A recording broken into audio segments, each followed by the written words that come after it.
Today's show will start in a few minutes. We're going to be calling Tokyo and Kobe, both in Japan. We also have people on the program from other areas, from Washington, from Fort Lauderdale, Florida, from LA, and from Mexico City. And we may have a few surprise guests as well. We'll see how all the PR has worked. So this is all about, ready?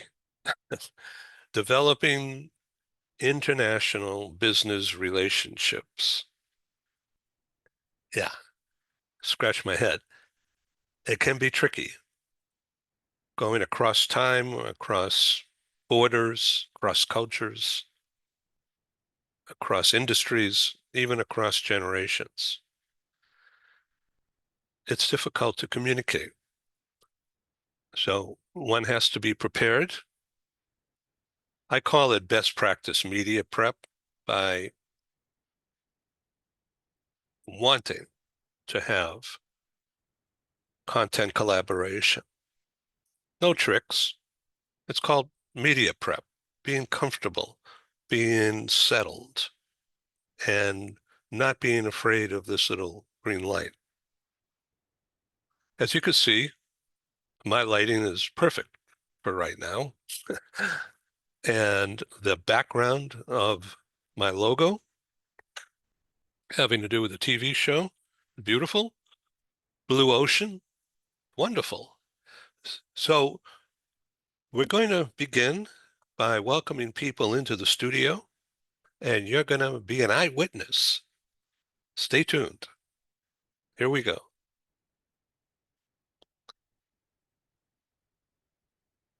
We're going to be joined by Ron Cooper from Washington, D.C. area in just a moment. Hello, welcome, Ron. Hey, good evening, Ed. How you doing, partner? Good, welcome again. Well, thank you. It's always good to be with you. It's becoming fall here on the East Coast, so I understand the temperatures have dropped. they have dropped a little bit, but it's all seasonal. Yeah, well, even here in southernmost Southern California on the Mexican border, the air has cooled off and the humidity has gone down. And so there's a chill in the air for sure.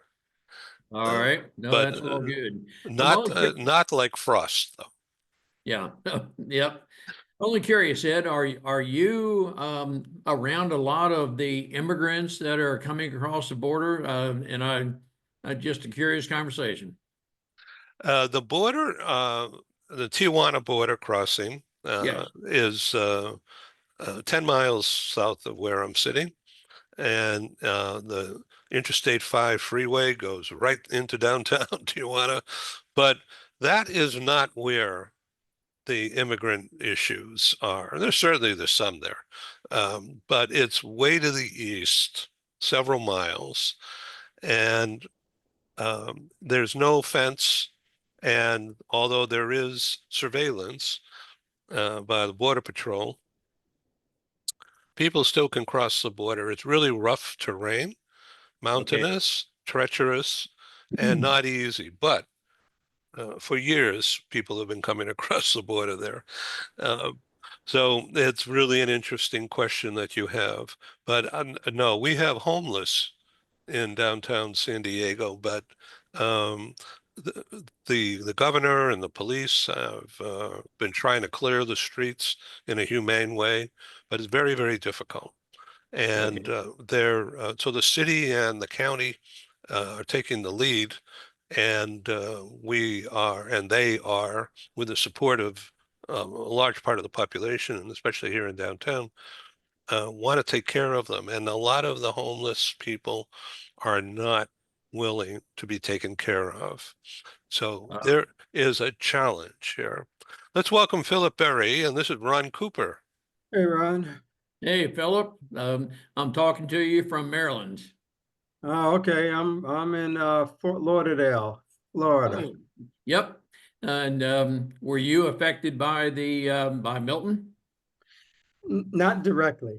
There, like I'm on the east side of the state, and usually those storms when they come up, like Helene and Milton, they come up the Gulf Coast, and then they land on the west side, like in Tampa or Naples or something like that.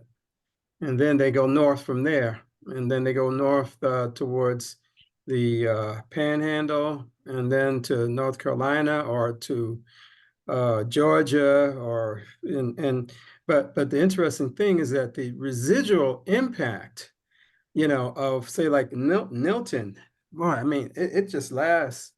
It spreads all over the place, so it's kind of rough. Hey, Yep, I understand. I'm very familiar with where you are. I had a military assignment in Homestead, and we left just before Hurricane Andrew hit. oh boy, yeah, Andrew, I remember that one. Everybody, we're going to say hi to Miko from Kobe, Japan. Welcome. Hmm. Hi, Hi. everybody. Nico, And Good morning. from southern part of LA and Orange County, Konnichiwa, California, Nico. is Christian. Hi, Hi, Hi there. Kristen. nice to see Yes. everyone again. Yeah, Yes, this is great. We are recording and we're having a technical warm up here, making sure everybody's connection is good. So, Amigo, good morning to you. About 9 a.m. where you are. Is that right?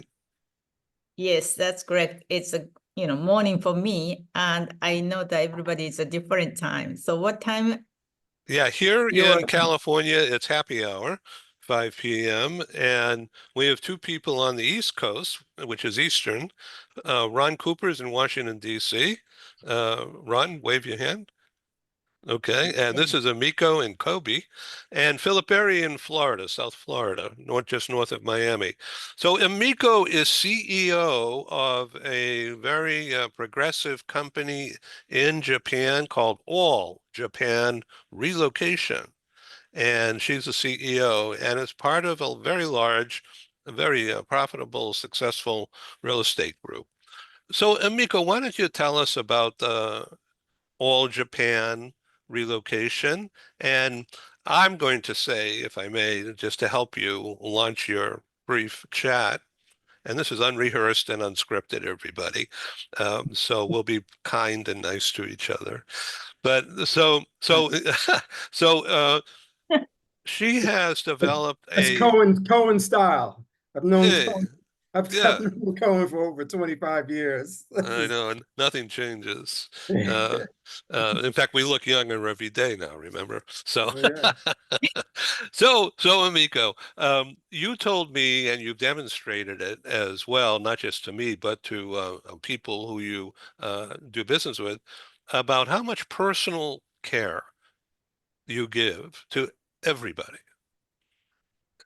what do you mean personal care to everybody? Personal care is people who are relocated and they're not familiar with the customs and the laws, and you take care of their needs. They need to know about closets, they need to know about where to shop. This is your specialty, is this human touch. That's correct. It's I was born in Japan, and I'm Japanese. It's familiar, but it's people coming from all the different places. So we really feel so much different. Japan is kind of difficult to at the beginning. It's everything is not I think it's not friendly. That's I hear from our customer. So we're gonna try to provide our service, not the way you want to be treated. We really want to understand where they are coming from, the culture, and we try to understand, and we try to think what they want to be treated. They want to be treated, not the way you want to be treated. That's we always focusing on that. And my entire team, we have an office in Tokyo, Kobe, and Kumamoto. So we cover the whole Japan. And yeah, somebody is coming up. Yes, yeah, our friend John is going to be joining us as soon as he tunes in. So Christian, hello again and welcome. Hi, hello, thank you. Have you met Amico before? Yes, We have. Okay, good, good. Okay, so everybody, Philip has years of major corporate, top level corporate experience, running, managing, leading, coaching, developing talent in more than 60 countries. Welcome again, Philip. Yes, good to be here. Good to be here. Great. We're going to have several more people join us in the next 15 minutes or so. So we're going to wait before we launch the official program. So this is a media prep, get to know each other a little bit. John, Beata, welcome. We need you to adjust your screen so that you're looking into the camera. Yes, because we can see your feet.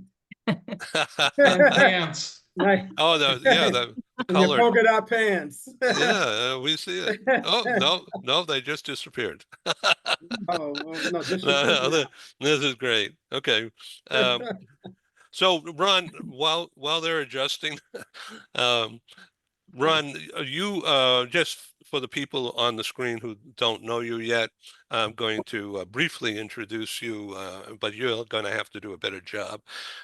Is an expert coach at the top level of helping people soar in their mind's eye so that they could help customers do better, help team members do better. And he got that training being a jet fighter pilot. Ron Cooper, welcome. Thank you, Ed. I appreciate it. And to everybody, just very briefly, I was 22 years with the United States Air Force and served in a dream position of being a fighter pilot. There's a long life story behind that. But a lot of what I do today, I leverage through that 22-year experience of being a fighter pilot. And I was in various parts of the world in Amico. I'm very interested in how you help others acclimate, I use that term, to various parts of the world. I'm assuming you have to know the culture of various countries to be able to do that. But Ed, thank you for the opportunity to share with your group. That's great. Okay, so I want to introduce you all to my really good friend, a dear friend of several years, John Platt, who's coming to us from Southern California in the desert area. Welcome, John. Can you hear me okay? I think you're on mute, John. You're on mute. So please unmute. Yeah. Okay, that's great. Hello, Ken Lloyd. Welcome again. Thank you. Hi, all. How's everybody doing? You can. Good, good. right. Okay, Good. okay, John, I see. Oh, no, you just clicked it back, so please take your time. You're clicking mute on and off. Okay, that's it. Okay, say hi. Nope, I cannot hear you. Turn the volume up. Yeah. Turn the volume up.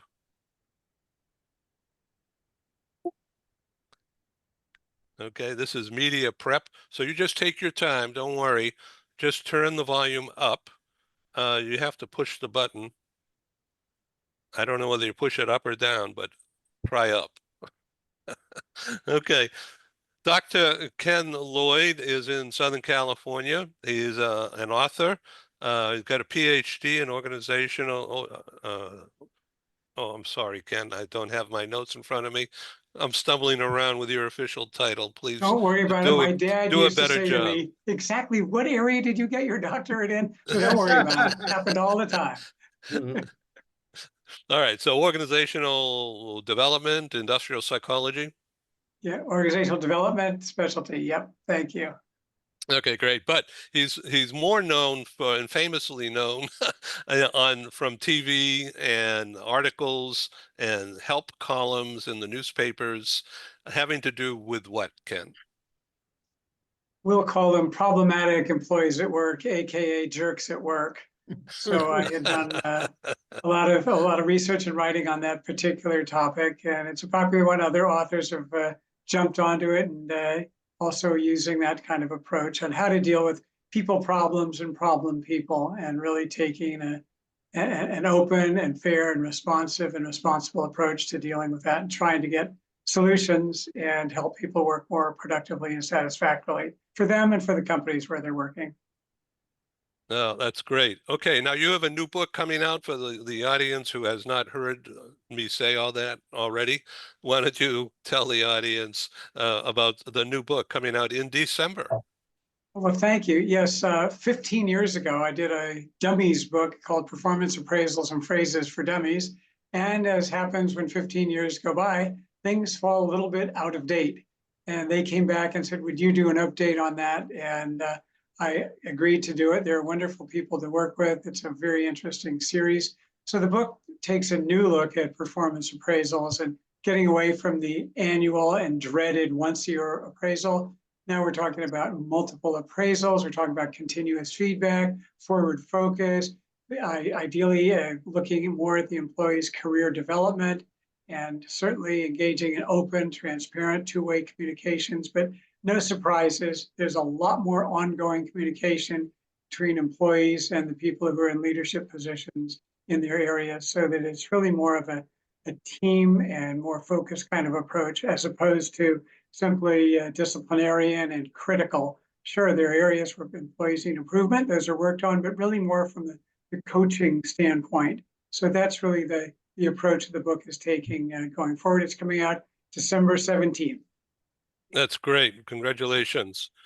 And I have to let my other note taker come in, and we'll get ready to go in just a minute. John Platt, can you hear me? You are on mute, John. Please unmute. You have to turn off the mute.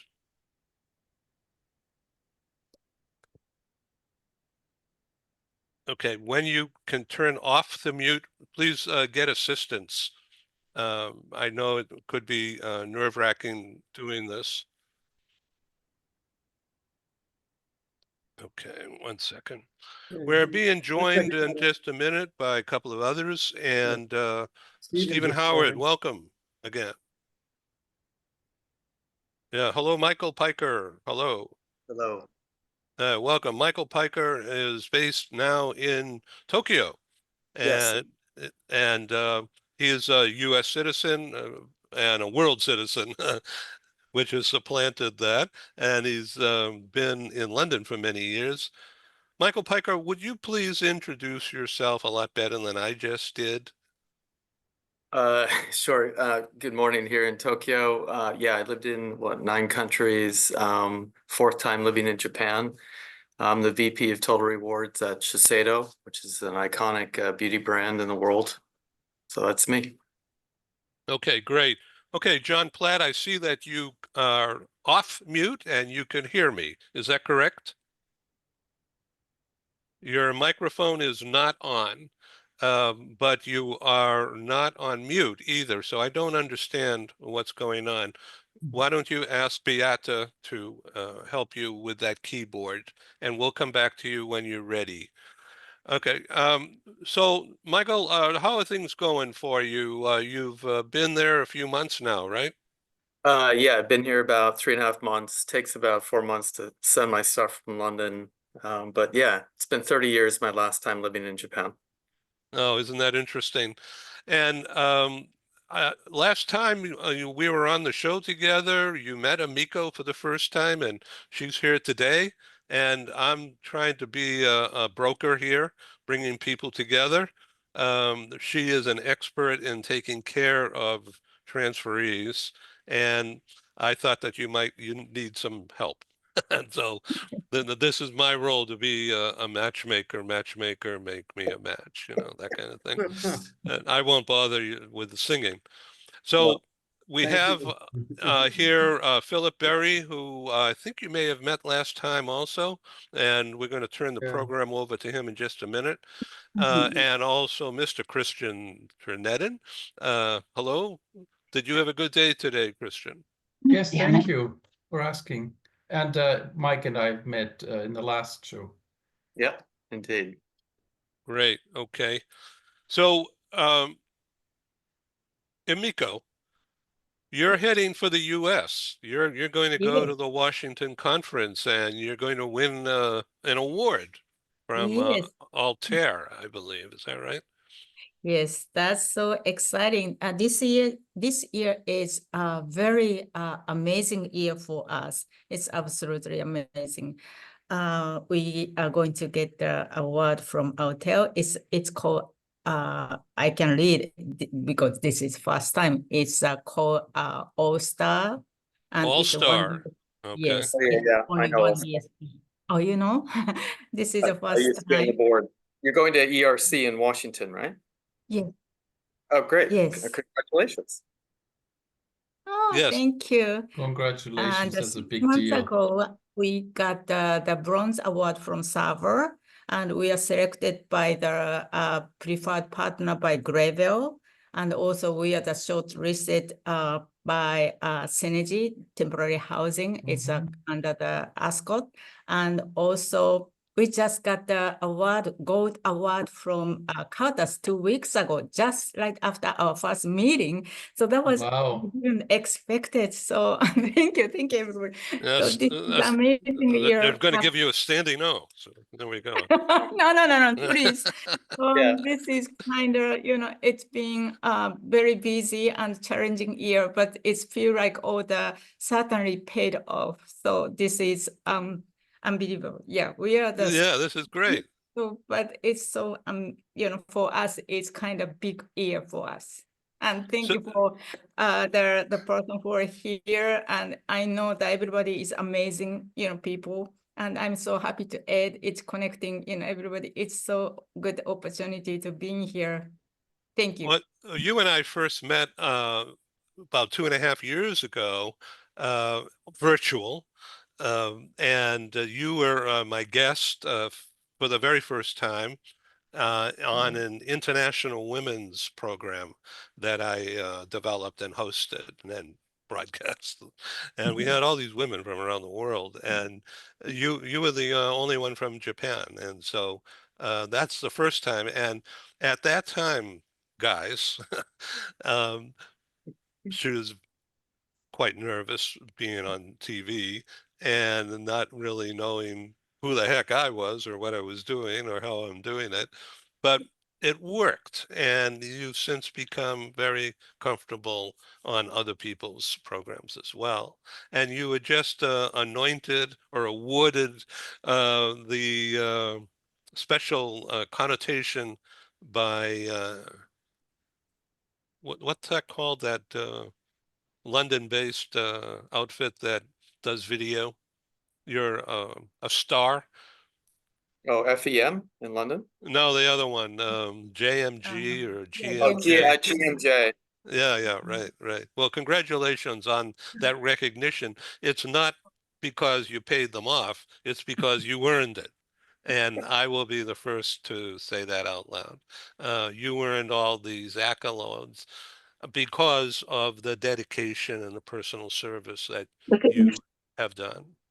Oh, can I cry now? Well, that's a great comeback, and I was shut up. And John, can you hear me now? John Platt. Yes, I can hear you, Ed. Okay, good. So everybody, this is my friend John Platt. We've known each other 20 years or so. He's originally from the same hometown as me in Boston.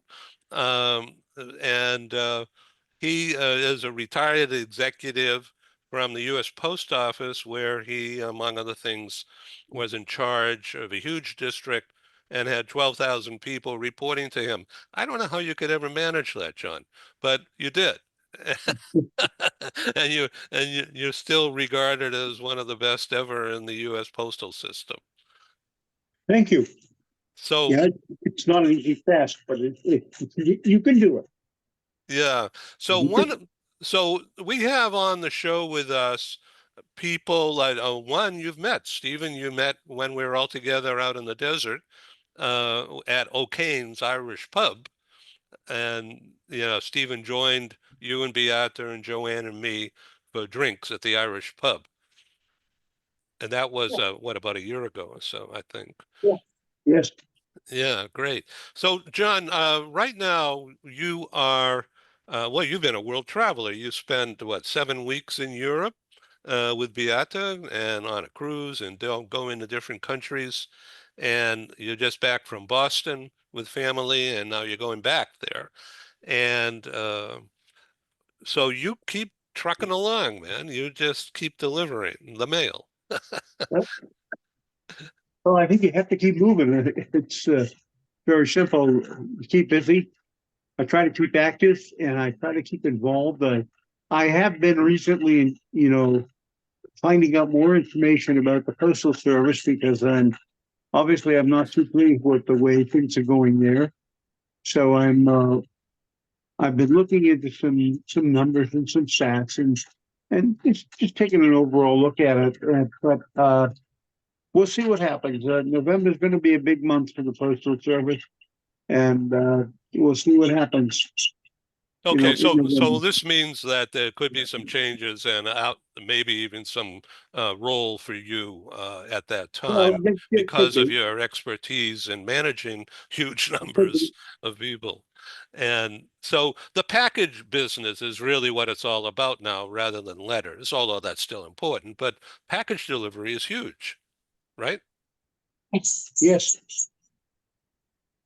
Yes. Sorry.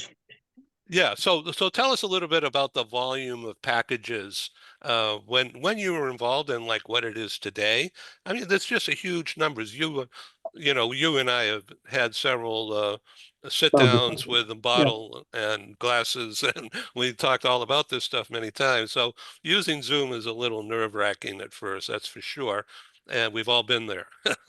And So, so just talk a little bit about the package business, the volume that you guys handled. well, we handle God, thousands and thousands of pieces of packages, and it has gone down a little bit recently, but it's still up there. And I think that we just need to get back into it and show that we can deliver. Well, the Postal Service can deliver, this product, and we can win this market back, I believe. So that's what we're doing right now. We're looking at ways to improve it. We're looking at ways to improve our package delivery and our first class mail delivery. Yeah. So With, both of those are high on the list right now. and they're upgrading parcel post Yep. And we're upgrading parcel post as well. That's growth. to gain more But business. the one issue that we're really trying is to move is priority mail and parcel post. Oh, that's very interesting. So with us here on the program are people leaders, people coaches, and Dr. Ken Lloyd has been involved at the very top level of organizations. And Ken, when you were involved in that company for 18 years at a senior HR position, what was the secret to managing large groups of people and people of different backgrounds? The secret, I don't know if it's really a secret. I hope it's not. It's really comes down to being, well, I'll borrow from Steve Howard, to really treating people with respect, trust, listening to them, focusing on them as individuals, creating a fair and inclusive environment where people have the opportunity to pursue their goals and meet them, where individuals in a leadership team recognize that part of their responsibility is to coach. But certainly it keeps going back to respect and trust, and then building around that, and not coming in with one-way communication or focusing steadfastly on the past, but being agile, willing to look at the future, adjust to it, and build from there. Build your team, build your employees' skills and their overall base of expertise as you build the organization. But gee, the company where I was, one of our wasn't even really a goal. It was just part of how this entity operated, was to be highly diverse. And the company was, and that I think was a great part of its success, to really recognize the value that individuals bring to that organization and to provide them with the opportunity to continue to build on the strengths that they have and open up new areas and vistas for them. Thank you.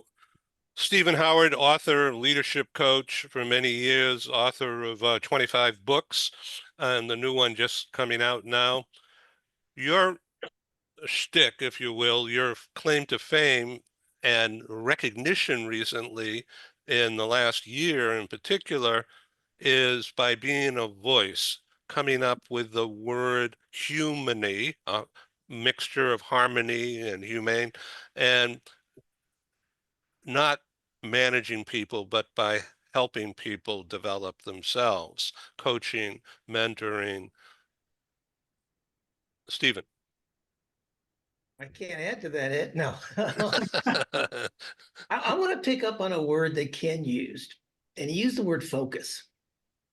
And you know, one of the things I've noticed, particularly the people I coach and mentor, is they spend too much of their time worrying about the bad eggs, worrying about the average performers or the underperformers. And, you know, I tell people, look, 93, 94, 95%, whatever number you want to put on it, of the people come to work, they want to do a good job. They want to have a reason for being there. They're not just watching the clock.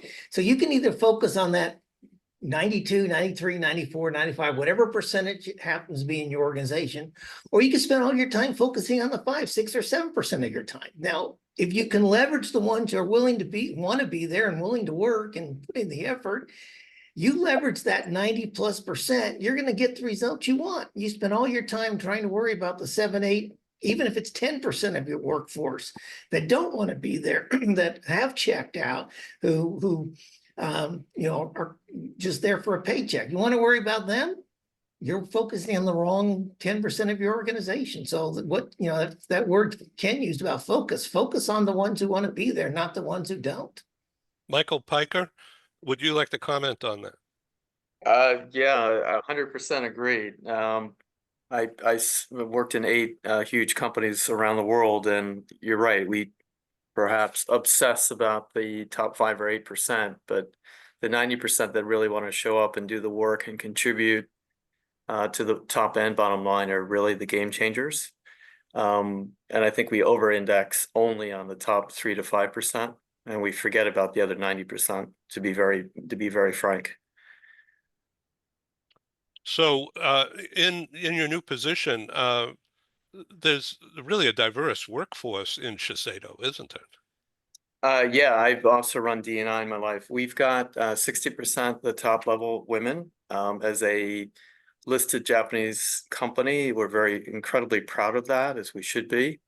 And our CFO, I mean, so from diverse equity inclusion, very, very good. LGBTQ, because I'm gay, it still has work to go in Japan, but hopefully we're going to move soon on that as well. That's really interesting. Is the compensation level or practice different in Tokyo than it is in, say, London or the US? Yeah, so absolute pay levels versus other G7 countries is a bit lower, but the Japanese are very good at delivering pay through tax-free allowances. And then of course the way, for example, the way we pay expats to move overseas, it's a very different way than Western companies. Even executive comp is not egregiously high like it is in the US or Europe. It's actually normalized and responsible, if I can use that word. So it's a very, very different philosophy, East versus West, and how they incentivize people. Also, Michael, I wanted to ask you for comment just to bring this portion of the program, linkage together before we get into the next section of the program. And I've known some people who have worked in Japanese firms, and they have told me in the past, and I touched on this last program that we did with you and Amico, that the Japanese companies don't allow people to go on assignment unless the whole family is vetted and prepared to the nth degree so that it reduces the risk of any failure. And there's a map out, an engineering, if you will, of the assignment. And Philip, last time you commented on that is required to make sure that the risk, the financial risk and the product and the brand risk is eliminated or reduced significantly. Michael? Yeah, but I've worked at Yoko Orosi and Mercer, which worked with all the Japanese, the big ones, Mitsubishi, Sony. But if I look at, for example, Shiseido, where I'm at now, you'd think they did, but actually, the cultural empathy and the adaptability, to your point, Ed, is not as prevalent in the assessment stage as I thought it would be. So while altruistically we should do that, and we know that, but I haven't seen the actual application to the degree you mentioned amongst large Japanese MNCs yet.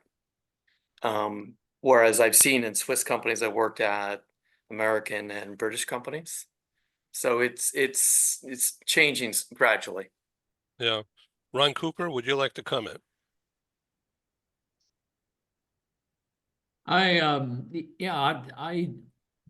very impressed with the general venue of the conversation. I will advance what Stephen Howard was saying, and Ken Lloyd as well, about the 3 to 5% that may be not aligned with your the vision, maybe the purpose, mission of your business. And I think it is a matter of selecting the right people. And if those people aren't, I'll use the analogy, all in, and I think we as leaders, first off, have to be all in, and make sure everyone is on board with the company's mission and the purpose. And every person on the staff has a purpose as well. So how well integrated are we? And I'm very impressed with the what appears to be the Japanese culture, that the family travels in conjunction with the business. But yeah, when the family becomes an integral part of our leadership concerns, we can have a very cohesive following. So in your background, going back into military, Air Force, fighter squadron, which you led, it's basically the same kind of thing, isn't it? Certainly exact things are different, but teamwork and mission and coordination. No, Right? you're right on, Ed. As teamwork, and that is very much a part of the military lifestyle, that we have to function as a team. And in many cases, we are deployed away from our families, and even though we may be literally halfway across the world from each other, we have to make provisions for and make certain that we are emotionally together, even though maybe we're geographically separated. So yes, it is a total team effort. Philip Berry, I'd love you to comment now as we lead into this segment, which you will lead us. What is the purpose and difference of from mentoring versus coaching?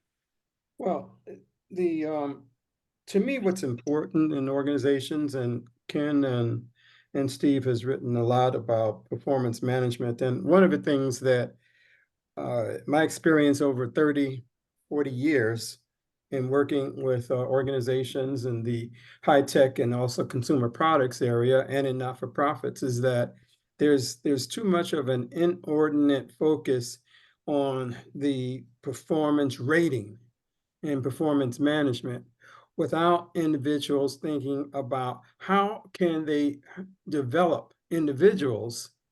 So, and what does it take to develop individuals so that way they can be more productive, they can be leaders, so that way they can innovate in an organization. And so you have to go beyond performance management, which is, I mean, like as a person who was a VP of HR for a number of years in all of those organizations, and you go through the annual rain dance where you say, well, let's figure out what the performance rating of this person is or that person. And we put so much time and effort into that. But then what we need to find out is also how can we have other efforts in place, and which would actually help to coach a person and give person feedback and the other type of knowledge and skills and competency building that we need in order to move them forward. And then in addition to that, coming from an individual's manager, one of the things that what I call excellent organizations do is that they will focus on even providing a mentor to a person to help him or her move forward. So I'll give a specific example of myself. When I moved into the arena of global management and working abroad, my mentor was the CFO of the organization. He wasn't my friend. He wasn't my manager, but he was my mentor. And I could go to him to develop skills and to get insights, perspectives, talk about issues and problems, things that I couldn't talk to my manager about, because one's manager has a vested interest in you, but sometimes their vested interest is in keeping you so that you can continue to be productive in that part of the organization that you're working in, as opposed to helping you to think about where else you might want to move.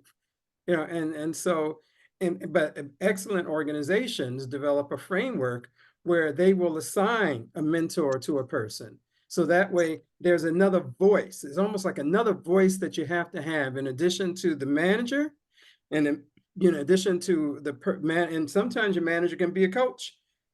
But the broader perspective is an organization that has a person who can be a mentor to you. And in fact, let me take that step further. When I was at Colgate-Palmolive, and the CEO that not only was the head of finance my mentor, but also the CEO was my mentor, in a number of ways. And so, he's managing the organization. However, what happened was that there were sessions that would be set up where I could interface with him to get further insights about how I can move my career forward, what I can do. And, these are confidential conversations, no record kept of them. There's no interface between him and my manager directly. However, one of the things that I know that occurred in the organization was that when we had a global succession planning process, in the global succession planning process, you would have individuals who would be able to speak to the capabilities and competencies of an individual in order to move him or her, to another part of the world and another where they hadn't been before. So I think that those excellent organizations need to have a feeling of create a safety zone, so that way all of these type of conversations can occur. And it would seem that there's conflict that occurs, but there is a built-in dynamic, in order to make things happen like that. That's why I feel that that's so important. Yes, Christian. I would love to know how that works in Japan, both from Emiko and from Mike, because the idea that we have about Japan is that the way hierarchical structures are looked at is very different from both continental Europe and the UK and then the US. So I would love to know what Philip was talking about, a system of mentors that don't necessarily have a direct reporting line, how that works and what your experiences have been, Miko and Mike. Michael? Yeah, Michael, can you tell us? Yeah, no, Miko, like you rightly said, Christian, so here it's not hierarchical, it's horizontal. So mentoring, coaching, and cajoling to some degree is a very different cultural dynamic. I found in Japanese, there's the concept of, this very well, Christian, as we versus I. Yes, I do. So the we component, as you interlocute in terms of nudging somebody, it's not in public, it's in private. Mhm. It's small little nudge points as opposed to very ostentatious or very large interventions. So the pace of change, the way you do it, how you do it is fundamentally opposite than the West. Mhm. For example, how I lead my team culturally here as a gaijin with my Japanese staff is very different than when I was in Zurich or in London. So I have to sort of switch and attenuate how I lead and nudge and cajole very differently in my leadership style. And I've learned by mistakes what to do and what not to do. Gomen, Emiko, I'm sure you have many comments here too. No. It's really very curious about your opinion because that's important because being in Japan and Japanese, we really wanted to know the wisdom because we have many wisdom the customers and the individual. And sometimes we do the things is we think that's a normal, but it is a different.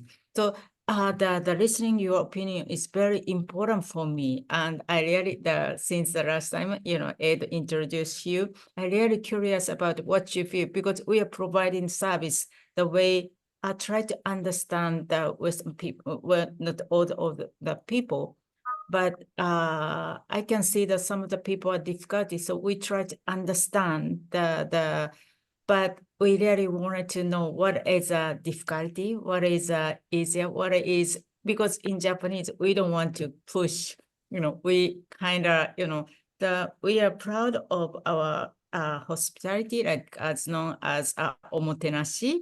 So I think people come to Japan, I think they are amazed at our cleanness, politeness, and friendliness, but we are so shy. So we can't, we really wanted to understand, what's right. So it's, I really wanted to hear your opinion very much. Well, yeah, both, of course, but thank you. That's very kind. But Christian, thank you for your kind question. And Philip, you're a great overview. Okay, Philip, how does branding fit into all of this? Well, the one thing that when we talk about branding, sometimes we think of branding as just some type of a fancy way of putting together an overall marketing sales presentation for individuals. But it's more than that. It's when you talk about a brand, it's a portfolio of competencies and capabilities that really define who you are, what you want to do, what you'll do, what you won't do, and also how you'll go about it. And so on a very specific level, what individuals need to, there's always a point in an organization where you can see that a person is performing okay and what you want to do. And I can take it on a micro and on a macro level. Yeah, you could say that there's a department that you have, and that department is performing okay. But then what you want to do is to say, well, what can we do to expand the excellence of this organization so that it is uniquely qualified to contribute in a super ordinary way, as opposed to just a moderate type of fashion.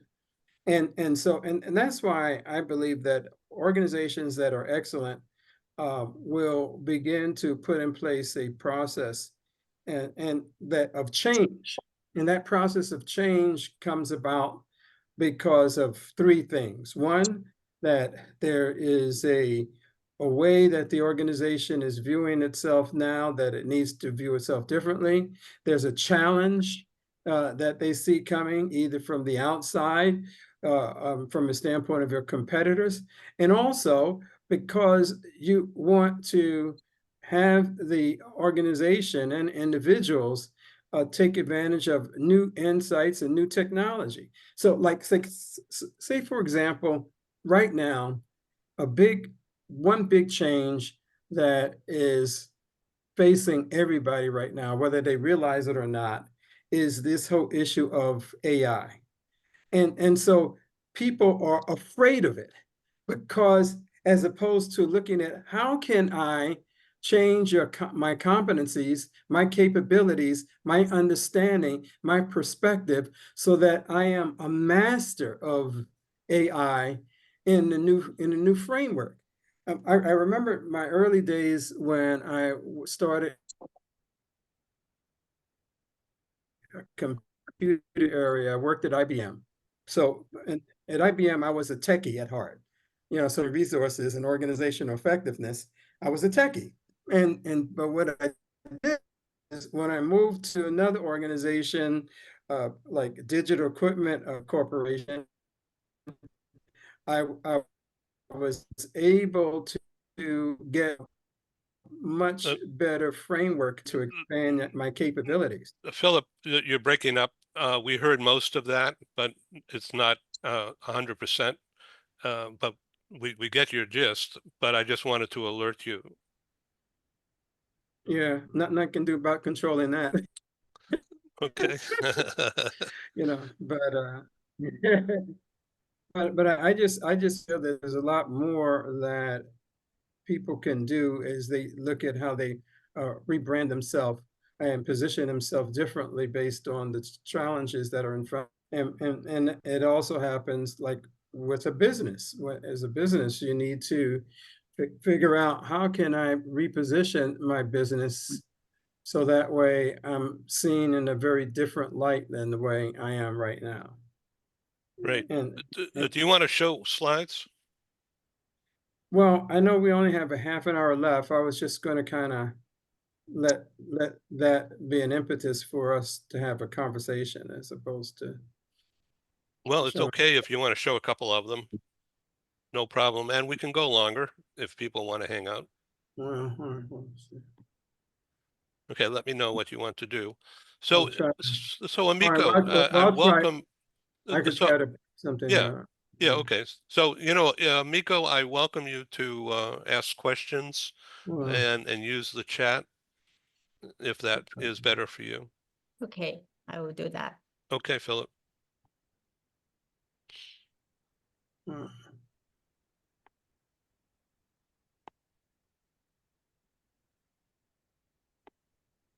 uh,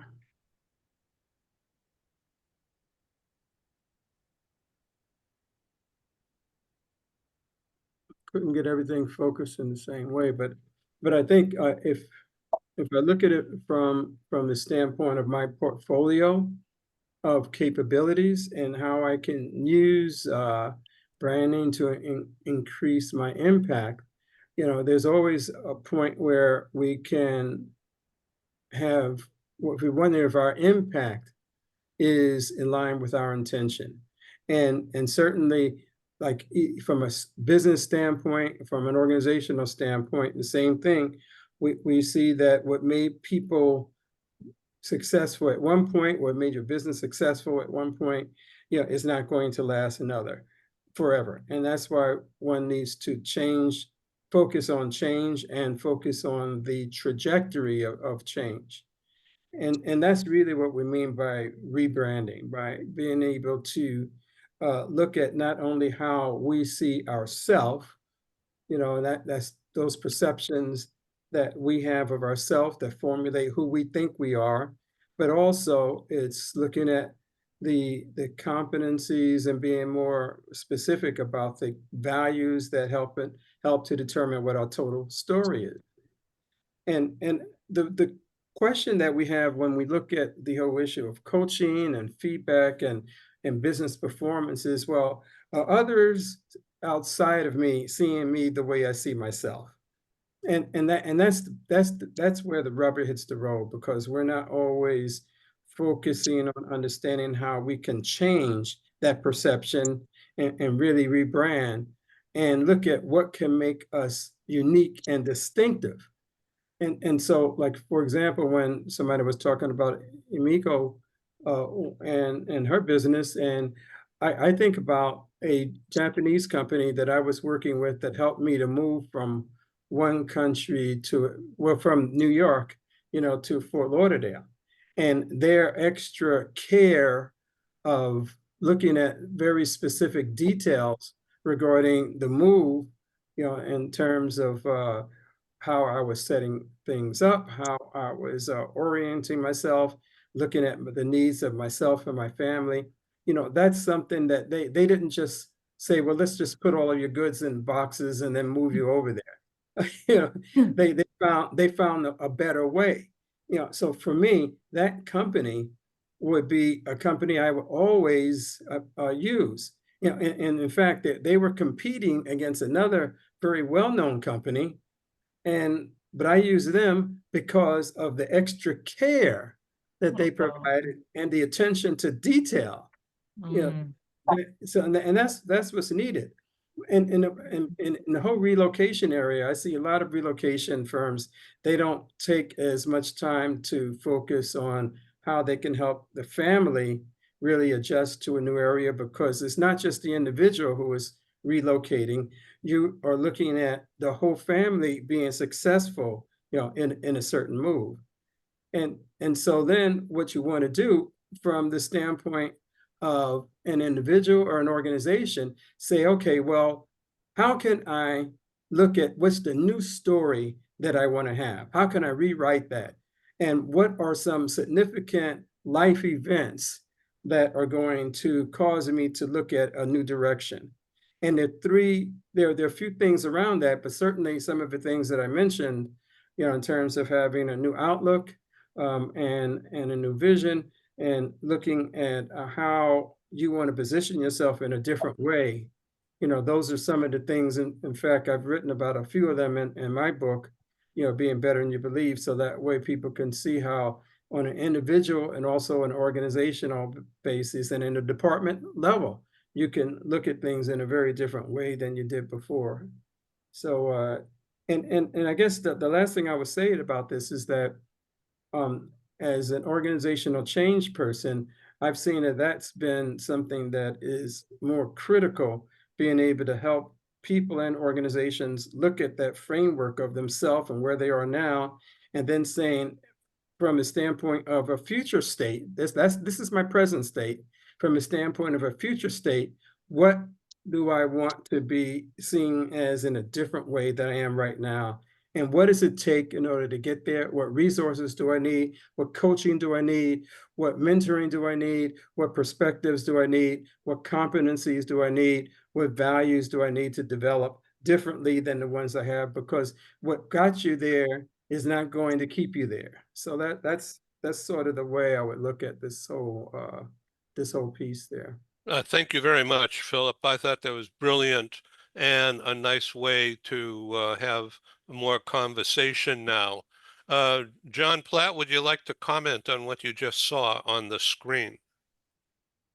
Excuse me. No, I really wouldn't, Ed. I don't want to make any comments about the Postal Service per se, because, you know, they're still in a new environment where they are, what they're trying to do. So whatever changes they make, and as far as, you know, what Philip was showing there, I think some of the things that he said, you know, are really, really important, believe me. But I wouldn't want to comment any further on the Postal Service condition or where it's going. Okay, that's great. I welcome your opinion on other topics, though. Yeah. John and I have a lot of conversations Yes. about a lot of things. So this is the first time we're doing it on TV, though. So Ken Lloyd, what do you think about Philip's slides? I thought they were beautiful. And I especially like the one with the pussycat looking in the mirror and seeing a lion, or the other way around.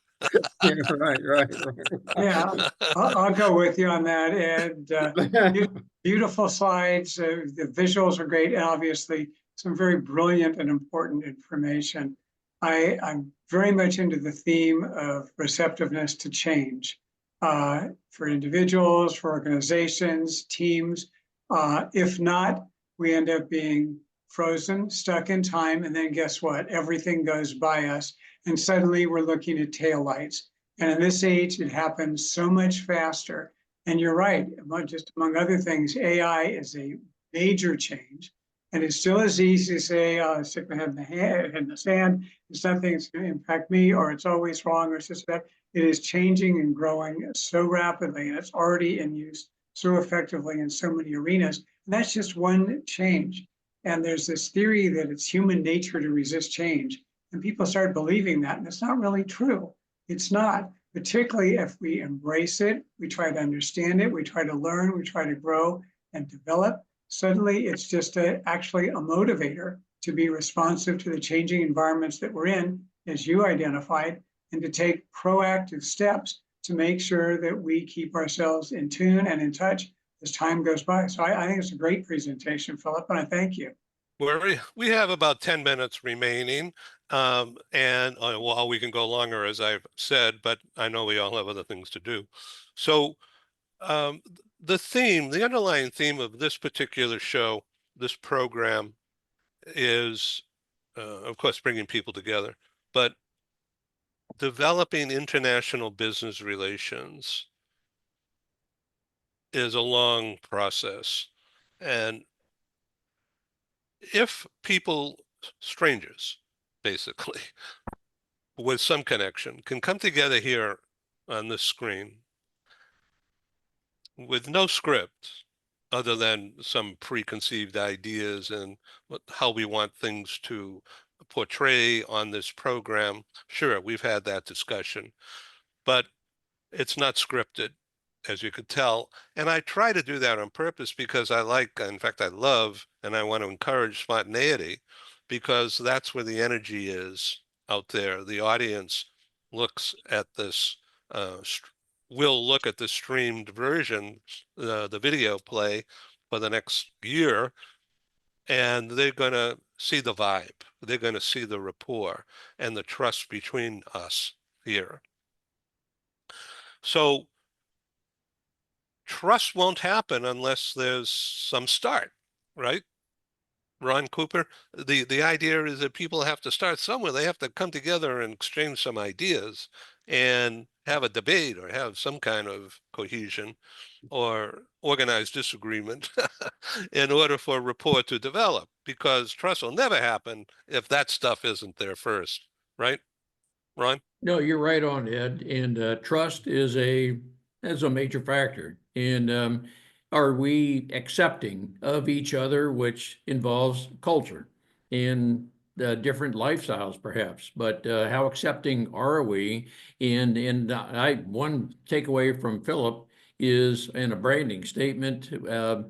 What do people think of us when they, or think about us when they think of us? And I try as much as I can to eliminate any me too things in the context of branding, meaning I do this, and maybe thousands of others would say me too. So in the context of uniqueness, what is it that is unique about our personalities, values, perspectives, and that's what can help differentiate us. But I think that being accepting of others is certainly one of our key branding statements.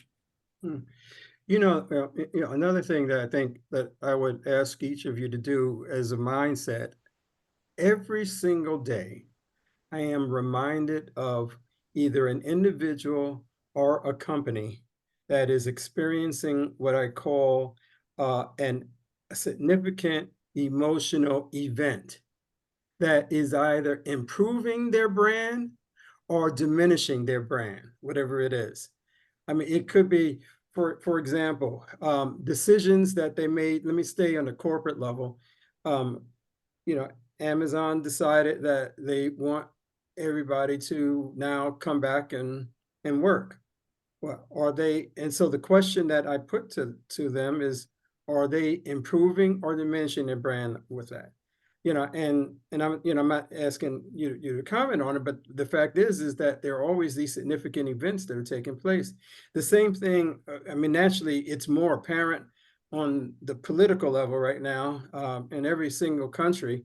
Look at all CEOs all over the place. And if we see that happening on the macro level, just think about the micro level, how it's impacting people, and then what one wants to think about is what insight would I give them to move them from a negative brand position to a person, a more powerful one, what can you do to raise the level of excellence, you know, to a different point?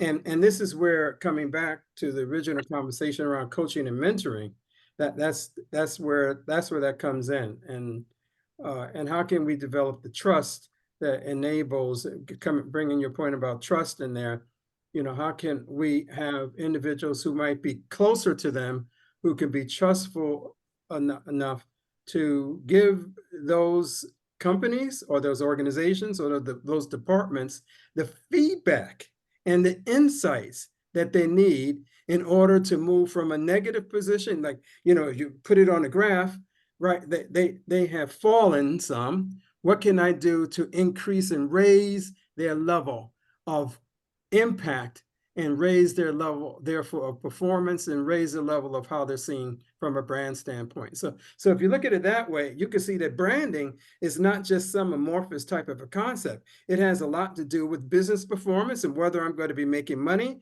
whether my career is going to move forward or not, all of those type of things. Stephen Howard, you and Ali Shami, our mutual friend, you and he wrote a book, and it's right up the alley here of how international people who are not Americans, can learn more about doing business successfully with American companies and American business people.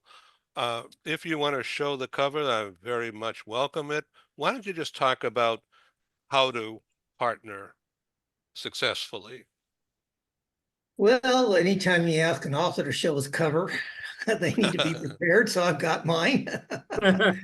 Thank you. So thank you very much. You know, we wrote this book, as you said, for the non-American community globally, to understand how to partner successfully with Americans, to American business people, to understand the little things that can go wrong, that upset people on either side of the equation. You know, I'll share a story from Ollie. He is, you know, Ollie worked for the Boeing company for 25 years or so, was a senior manager. So this is actually his story, but I love it.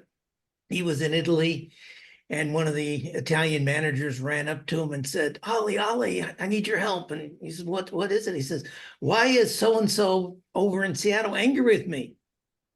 And this was on a Monday morning, and Ollie had just flown in from Seattle and knew this other person. And the guy said, I don't think he's angry with me. What makes you think he's angry with you? And he said, come here, look at this email he sent. And Ollie read the email, and it was very straightforward, and, you know, address the customer's issue, blah, blah, blah. And then Ollie realized that the email had nothing personal about it. There was no good morning, no how was your weekend. You know, there's no rapport in there. And so the Italian individual thought the American was mad at him. And Ollie had to explain to him that, hey, in America, you just want to get down to business. We don't want to spend any time, you know, asking people how their weekend was, or, you know, did you go to a sporting event, or have you seen the latest movie? I mean, we say that when we chit chat sometimes when we meet people face to face, but we rarely put that in an email. And so Ollie had to show him that, no, he's not mad at you at all. He's just getting down to, as we say, brass tacks. And that's one of the things we put in the book. We've got over 100 acronyms and idioms that Americans use, phrases like brass tacks, that people outside the United States go, what do you mean by brass tacks? So it's yeah, it's just we're trying to bridge the gaps between the American business community and the non-Americans and doing business with them. Thank you for showing the book cover and about talking about this very important topic for our global audience out there who will see this recorded version of the live broadcast in the coming weeks and months and years across the TV network that I've built, which is mainly LinkedIn. The total exposure reach of this program across the next year will easily exceed an audience reach of over 1 million. There's a hardcore group within that, which is much smaller, of around 400,000, which is still a good number. But the additional viewership comes from YouTube. We have no control over who sees that. we have free access for the YouTube channel, and through subsequent distribution, which is unmeasurable to date. When I send this recorded program into the HR networks, which is more than 500,000, which means that through the network distribution, this program will be received in the inbox of more than 500,000 of the in HR nationwide, worldwide, as according to the LinkedIn measurements. Doesn't mean they all look at it. That's the problem. Okay, so the commonsensical conversation that I've strived to organize to happen today happened, and so the audience will measure that vibe, will see the vibe, they'll feel it, and they'll think of authenticity without any BS. And so I thank you for doing that, because this will drive more eyeballs to this channel and this program, and that will result in helping me have more sponsorships and advertisers and members of the Global Press Club. So it's a win-win all around. It's a long term, and it's all because of the authenticity of you and others in other programs that I've been fortunate enough to produce and distribute. So before we leave, Christian, what did you do today? How was your day? Oh, well, I'm working on an AI project, as I have been for the last few months, and has nothing to do with my career mobility, but it's very interesting because my goal really is to trip the bot. I'm testing questions for AI, and trying to figure out how I have to write the question so that the bot produces a severely imperfect answer. It's pretty challenging, and Ken is absolutely right. It gets better every time. It's really hard. There's many projects I've abandoned because the bot just got it too right. I kind of had to go and move on to something else. Right now I'm. So let me jump in. Does that mean that your prompts have to be better or just more fine-tuned? My prompts have to be written so that AI produces an imperfect answer. So the art is in writing it just so that it trips it up. And what I'm doing right now is I'm writing about, because I like cars, I'm writing about cars. For instance, my wife and I have 7 children. We need transportation. It can't cost more than $60,000. What should we buy? And then, AI comes up with 8-seaters. That would mean somebody has to be left behind. So that's what I would define as an imperfect answer. That reminds me of the joke. That's how I spend my days. I don't but know. I get money for it, so that's all good. But somebody wrote a story or a joke about Mitt Romney loading the kids and the family in the car, and and forgot the dog was on the roof. Yeah. And they went up driving. Well, I thought that was funny. Yeah, it was great. I thought of scenarios like that. So 22 years ago, it's one of my first jobs as a new immigrant in the United States. I sold cars for 7 months, and I always say I was mediocre at it. I wasn't even bad at it. And I was definitely not good at it, but I wasn't even bad at it. It was just mediocre. Show some promise if we keep, beating him above the head with our sales techniques. And it's something that I now can go back to and remember scenarios that I can put into these AI prompts and see what the bot screws up. Ron, you and your wife are in practice together. What role does she do better than you? My wife is in a lot of ways very discerning in ways that I'm not. Let me just talk about trust very briefly. I am the kind of person I want to reach out and trust people on a 10-point scale. I want to put everybody at a 10.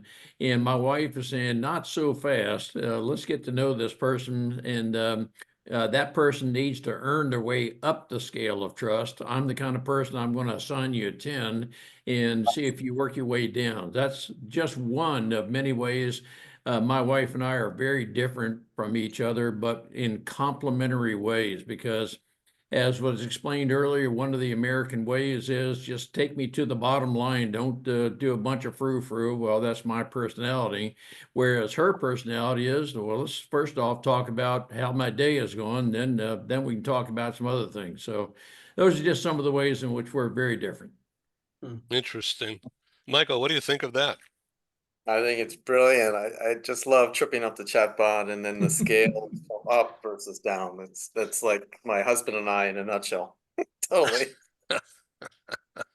Well, that's challenging, I bet. All right, thank you all for being on this program. You'll all receive a copy of it in the next day or so. Thank you. Thank you, John Platt, for Thank you. coming on the program, and peace. Thank you all. Thanks, everybody. everybody. Hope to Thank see you you. soon. Thank Thank you. Well, Thank you, Amico.